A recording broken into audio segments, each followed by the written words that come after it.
দাবি।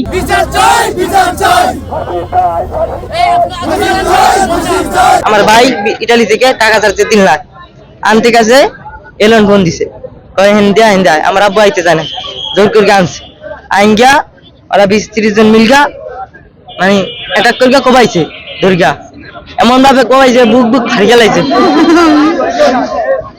আমরা এর বিচার চাই, কঠিন বিচার আপনাদের কাছে। আমার আব্বু 20 তারিখ বুধবারে আনোয়ার হোসেন জমাদ্দারের নেতৃত্বে, কবির ফকিরের নেতৃত্বে, এলএম জমাদ্দারের নেতৃত্বে পরিকল্পিতভাবে 50 লক্ষ টাকা বাজেট করে আমাদের আব্বাস ভাইকে পরিকল্পিতভাবে হত্যা করছে।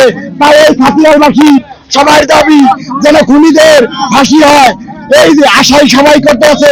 আনোয়ার জমাদ্দার 50 লাখ টাকা দিয়ে কন্ট্রাক্ট করছে, আমার স্বামীকে ডেকে নিয়ে তাদের হাতে 10 লক্ষ টাকা দিছে, যদি তোরা খুন করতে পারিস তাহলে 40 লক্ষ টাকা পরে আমি দিয়ে দেব। তারপর বাবুল খুনি তার নিজের ভাইয়ের বউরে খুন করেছে, তার বাপেরে খুন করছে।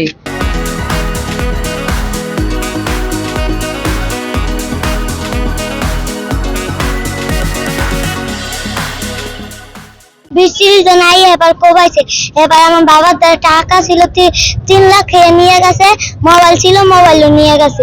এর জন্য আমরা ফাঁসি চাই। আমাদের চাচাকে দুনিয়া থেকে সরাই দিছে, তারা সমস্ত পরিকল্পিত ভাবে তারা এই কাজ করছে। ফাঁসি চাই, ফাঁসি চাই, ফাঁসি চাই, ফাঁসি চাই। মাদারীপুর জেলার ডাসার উপজেলার বালিগ্রাম ইউনিয়ন খাতিয়াল গ্রামের গত 4 দিন আগে যেভাবে একটি হত্যাকাণ্ড হয়েছে, আব্বাস চৌধুরীকে নিঃসঙ্গভাবে যেভাবে হত্যাকাণ্ডটি ঘটানো হয়েছে, আমরা প্রশাসনের কাছে একটাই জবাব চাই যে এরকম অপমৃত্যু আমরা খাতিয়ালবাসী চাই না। এবং এই ঘটনার সাথে যারা জড়িত প্রশাসনের দৃষ্টি আকর্ষণ করছি, যারা জড়িত সরাসরিভাবে তাদের ফাঁসি দিতে হবে। আনোয়ার জমাদ্দার 3য় শ্রেণীর একটি কর্মচারী আজকে শত শত কোটি টাকার মালিক হয়েছে। একটা অশিক্ষিত ছেলে, একটা লাইনম্যান আজকে শত শত কোটি টাকার মালিক হয়েছে। সেই টাকার গরমে আজকের এই হত্যা, এর আগে ওই এলাকায় আরো 2টি হত্যা হয়েছে। প্রশাসন জবাব চাই, ফাঁসি চাই, ফাঁসি চাই, খুনি আমলার ফাঁসি চাই। আনোয়ার জমাদ্দার ভাই বলল কেন?